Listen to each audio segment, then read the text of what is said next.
Ok. Donc, avec Jean-Baptiste, on vous propose ce point d'information sur la mission Co3D, ses défis, sa capacité d'accès avec Dynamis et puis ses applications aval. Donc, Co3D, c'est une mission qui a pour objectif d'observer la Terre et de la cartographier en 3D avec un MNS, un modèle numérique de surface très précis. La précision altimétrique visée est de l'ordre du mètre en relatif. Le système est composé de 4 satellites qui sont regroupés par paires et positionnés sur la même orbite SSO en opposition de phase, ce qui présente l'intérêt d'une forte capacité de revisite sur la même zone. Un des objectifs aussi de la mission, c'est la réduction des coûts avec des satellites low cost, donc, qui embarquent des technos issus de production en série et également des traitements qui sont automatisés dans des serveurs distants, des clouds. Voilà. Et comme ça a déjà été dit, les images auront une résolution de 50 cm en couleur, en multispectral. Voilà, donc un programme innovant tant dans la conception du satellite, du process des traitements et aussi des produits fournis. Alors ici, je mets quelques éléments de planning. Donc, après les phases standards de la vie d'un projet, nous sommes actuellement en phase de qualification système. Le lancement est prévu à la mi-2025, suivi d'une phase de recette en vol de 6 mois. La phase de démonstration, donc, qui va débuter début 2026, va durer 18 mois et suivi de la phase commerciale avec Airbus. Donc, sur les 2 prochaines slides, je fais un petit focus sur la phase d'exploitation probatoire, donc qui va durer 18 mois jusqu'à environ mi-2027. C'est une phase de qualification qui a pour objectif de montrer que Airbus est capable d'acquérir des images en quantité importante et de produire un MNS avec la précision altimétrique attendue. Donc, la fourniture initiale, c'est le MNS France et arc de crise. Donc, avec donc la complétude des images acquises attendues et le début de production des MNS, donc à 50% pour la France métropolitaine et 70% attendu pour la zone arc de crise. En complément, il y a un chantier monde où là, ici, dans cette phase, il est attendu d'acquérir l'ensemble des images sur les terres émergées. Ensuite, la production des MNS est prévue, mais dans un délai moins contraint. Et il y a aussi un dernier chantier qui prévoit de la quadristéréo sur des grandes villas. Et donc, c'est pendant cette phase de démonstration qu'est prévu le démarrage de l'accès ouvert aux utilisateurs Dynamis, donc dès le début de l'année 2026, dans le cadre d'une licence, CNAS Dynamis Production Airbus. Les utilisateurs auront l'accès aux archives du catalogue Airbus, à la production, ainsi qu'à des demandes de nouvelles acquisitions. L'accès sera garanti pour la communauté pour un volume de 600 000 km² par an de produits MNS. Et au-delà de ce quota de gratuité, les utilisateurs pourront bénéficier de tarifs préférentiels à moins de 50 centimes au km². Voilà. Ensuite, le cadre, enfin, la gestion de mise en œuvre sur Dynamis est en cours de définition. Donc, il sera probablement mis en place un système de quotas comme sur Pléiade et l'accès à ces tarifs négociés en dehors du quota. Mais voilà, nous aurons l'occasion, je pense, de revenir vers vous courant 2025 pour préciser ces modalités. Et donc, comme l'a déjà dit Jean-François, le workflow des demandes est dans le périmètre des évolutions prochaines prévues dans Dynamis. Donc voilà. Je passe la main et la parole à Jean-Baptiste qui va nous présenter les produits systèmes et parler de l'aval. Merci Lydia. Donc effectivement, un certain nombre de produits systèmes. Donc là, on a vu un peu les grands principes de la mission. Si on rentre un tout petit peu plus dans le détail, donc différents niveaux de produits. D'abord, les images dites en capteur parfait, les niveaux 2.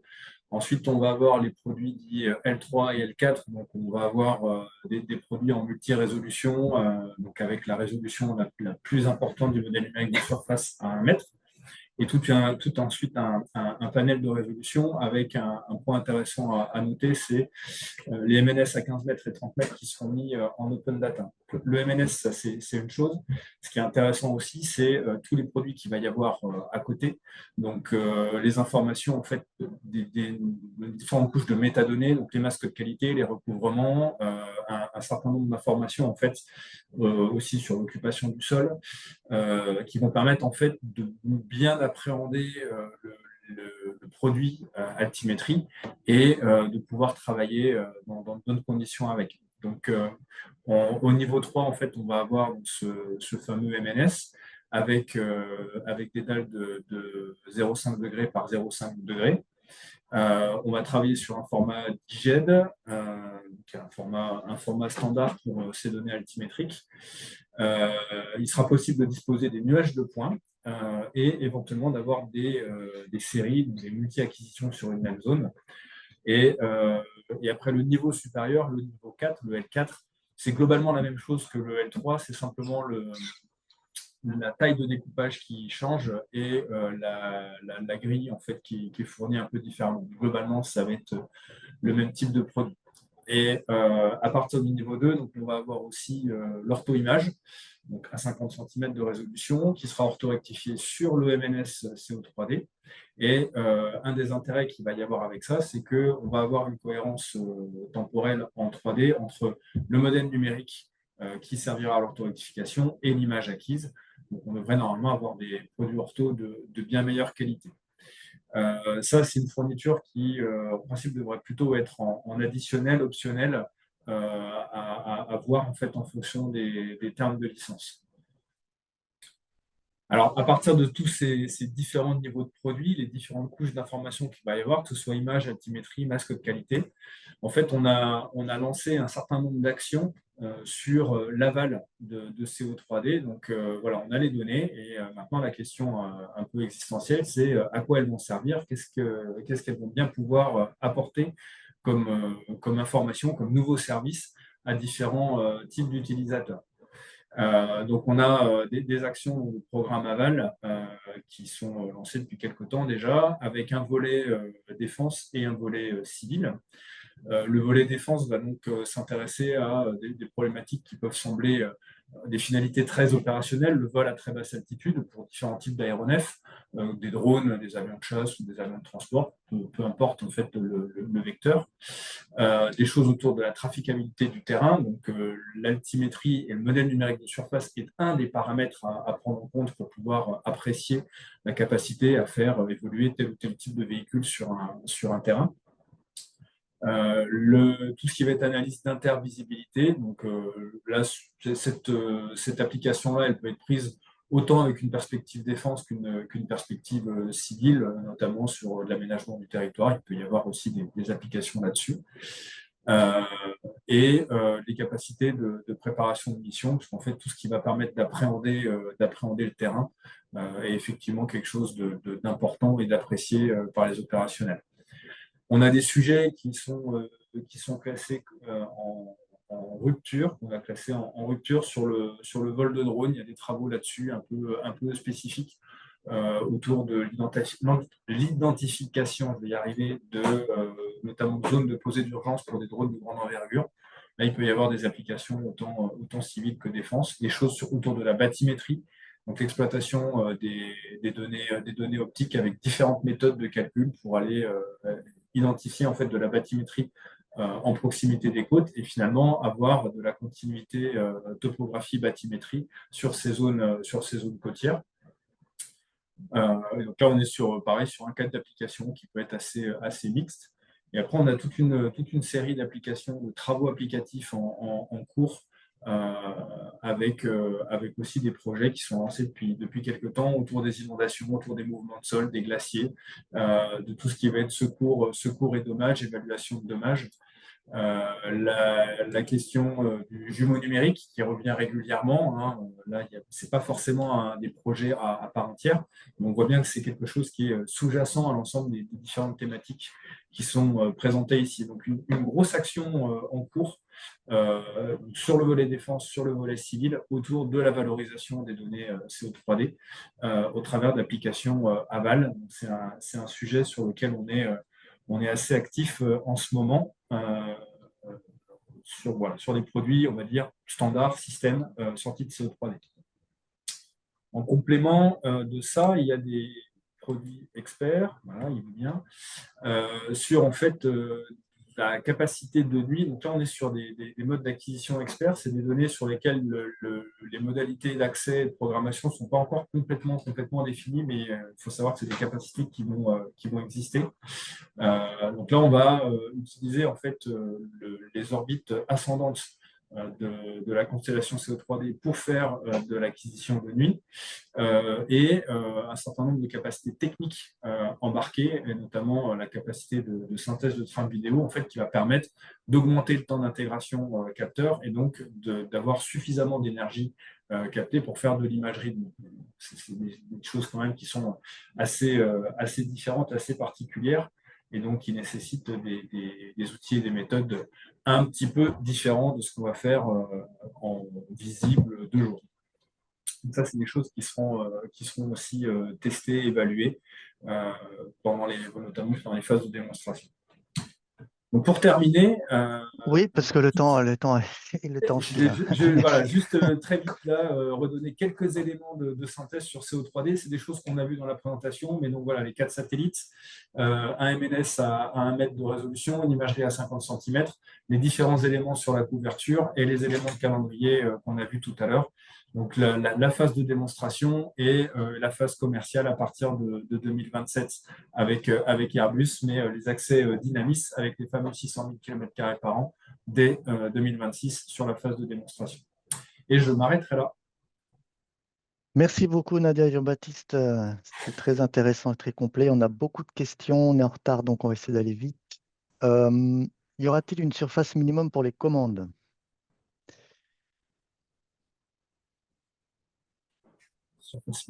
La surface minimum.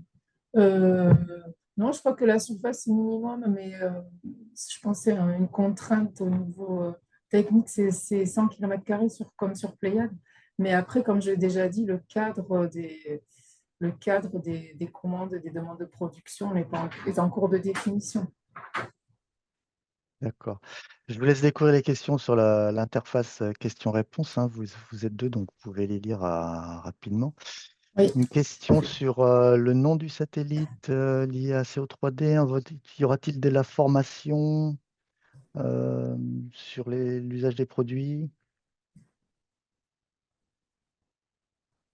De la formation. Je pense que oui, hein, il y aura des sessions de formation prévues. Oui. Oui, Je pense que courant 2025, on va vous proposer des formations sur les produits et l'usage. bien sûr. Ouais, ça fera l'objet d'ailleurs je pense, vu l'intérêt, là, le nombre de questions de webinaires et des différentes actions d'animation et de formation dès que ce sera possible. Est-ce que ce serait adapté à un suivi de l'INRD, nous demande Dominique Louis. Ça serait à tester. C'est pas un sujet qui est traité aujourd'hui dans les sujets aval. À voir en termes de résolution, si ça peut passer. D'accord. Autre question applicative sur, par exemple, le suivi du littoral dunaire de Anjoli. Est-ce qu'il y a une fréquence de mise à jour des produits sur la zone métropolitaine? Quelle est-elle? Alors, fréquence de mise à jour. Déjà, j'aurais tendance à dire déjà, avant de parler de mise à jour, on va déjà essayer d'avoir, déjà de viser la couverture complète. Après, on est sur une orbite, type Pléiade, donc on va avoir de la revisite. Donc, on peut imaginer avoir des mises à jour régulières sur certaines zones, mais ça va dépendre en fait de la qualité image, des couvertures nuageuses, de ce qu'on pourra avoir. Donc, c'est pas, c'est une réponse un peu normand là. Ok. Et c'est pas forcément, voilà, sur les couvertures complètes type France métropolitaine, pour l'instant, il n'y a pas forcément une fréquence de revisite complètement définie et affichée.